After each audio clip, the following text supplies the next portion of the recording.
Hey, Milden Presbyterian Church, members and friends, and all others who are tuning in to our midweek meditation video. Welcome.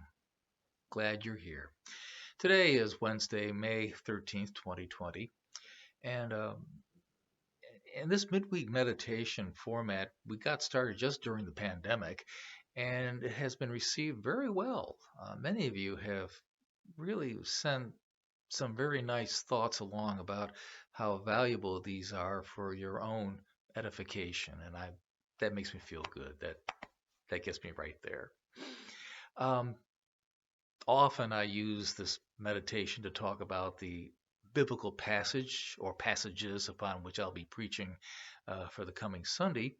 But sometimes we insert other things as well, and as per suggestions from you, I want to try a couple of different pieces today. One is to begin a series of reflections on the Apostles' Creed. This is something that I've penned in years past, and I'd like to share these uh, vignettes with you over the coming weeks.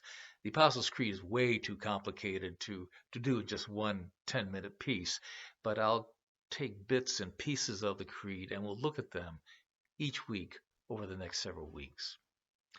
Also, I'd like to finish out our meditation today with uh, lifting up a hymn that was written in circumstances not unlike what we are facing now in the pandemic, where there is so much uh, stress and death.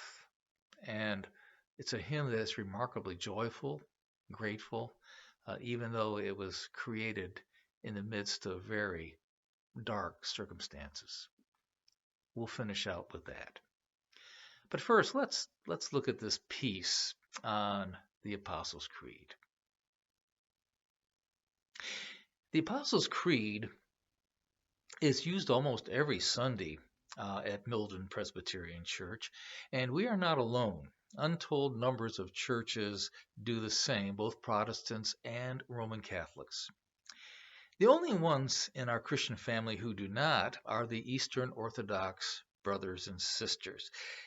They account for about 11% of Christians worldwide, but they prefer the more stately sounding Nicene Creed, which, if you compare the Nicene Creed and the Apostles' Creed, they're both fairly brief, but the Nicene Creed is more theologically comprehensive and a little more sophisticated in its sound.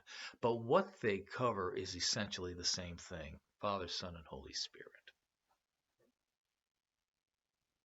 The Apostles' Creed is perhaps the most ancient of the Church's faith statements. It began to take its form around 180 AD in response to a heresy. Ultimately, it found a home in the baptismal liturgy. In the early church, you see candidates prepared for membership with a lengthy period of moral and doctrinal instruction. When the moment came for them to be baptized, they would be asked, "What do you believe?" And they would answer, "I believe in the God the Father Almighty, maker of heaven and earth," and so on. It is still used at baptism, and the creed also serves as a faith affirmation following the sermon in many worship services.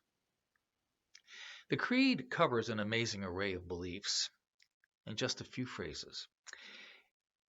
In the meditations to come, we will explore each part in depth. So let's begin now with the two words that get it going. I believe. Believe. According to the dictionary, it means to have confidence in the truth or reliability of something without absolute proof. The Apostles' Creed is about religious assertions that we feel are so important that they are, in effect, the glue that holds our faith together. They are gutsy statements about life, death, God, and destiny. Make no mistake, the Apostles' Creed is about the things that make the world go round. Belief is not just about ideas in the head, it embraces the heart, the soul, and the body as well.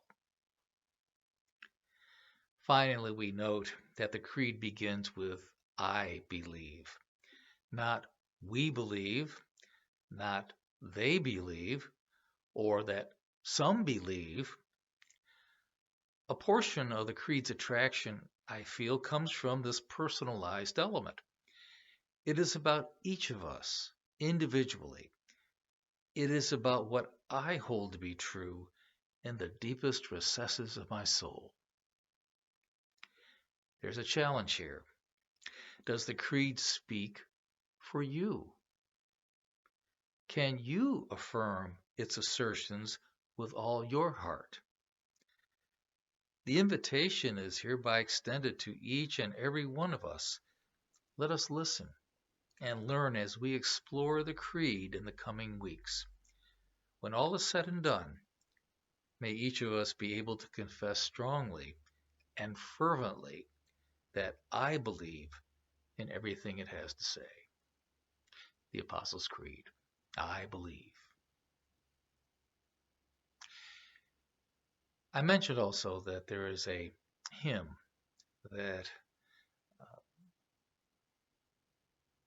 comes to mind in this season of pandemic. A number of years ago, I did a radio spot for the local station in Kilmarnock, and this language comes from material I wrote for that spot. It concerns a hymn that we are uh, all familiar with. It's often sung at Thanksgiving time, and it's the hymn. It's the hymn "Now Thank We All Our God." I will not attempt to sing it, but I will recite the words in a few moments. This hymn um, is a joyous rendering uh, of praise to God for the good things that God has given us.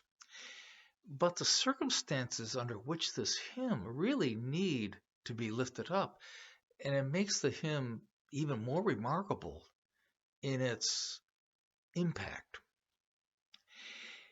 It comes to us um, from its composer, a pastor named Martin Rinkart. He served a congregation in Germany during the dreadful 30 Years' War, which began in 1618. So we're talking 400 years ago.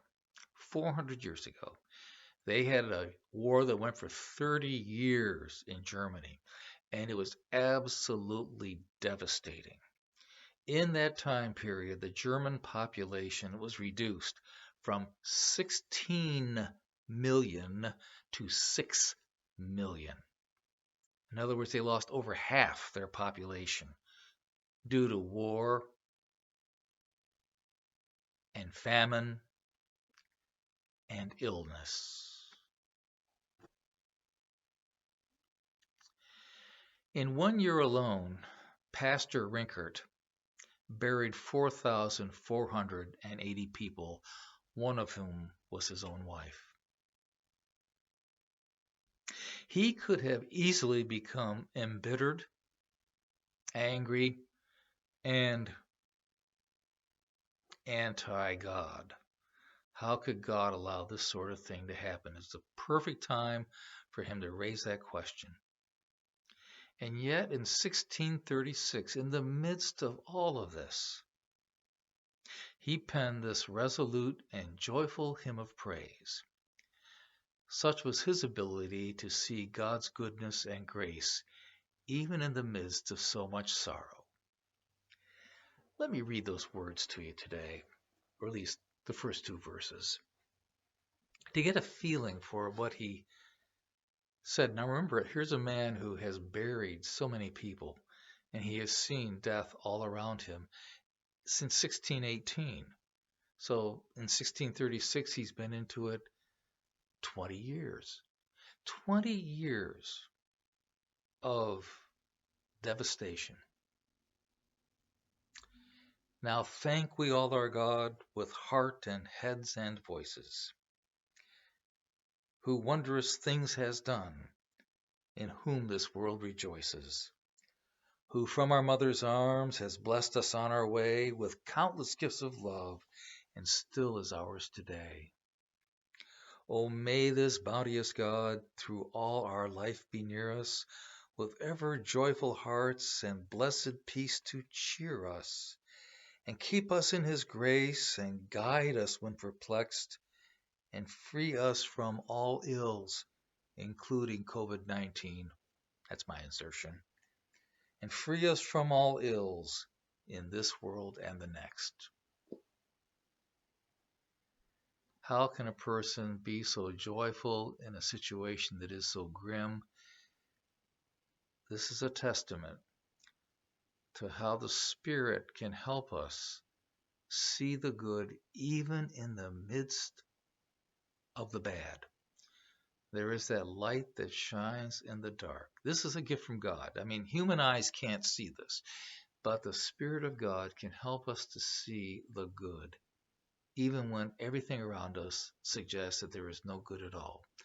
Martin Rinkert could see it and give praise where it was due, because he could still count his blessings, even in a context where there seemed to be no blessings left. There actually were, and he could see them and appreciate them and give credit where it's due. So thanks be to God for witnesses like Martin Rinkert, but thanks be to God that we too can be given the eyes of faith and see that which is right and good, even when things don't seem to be that way at all. God gives us perspective. Well, that's all for now. So take care and God bless, and talk to you again very soon.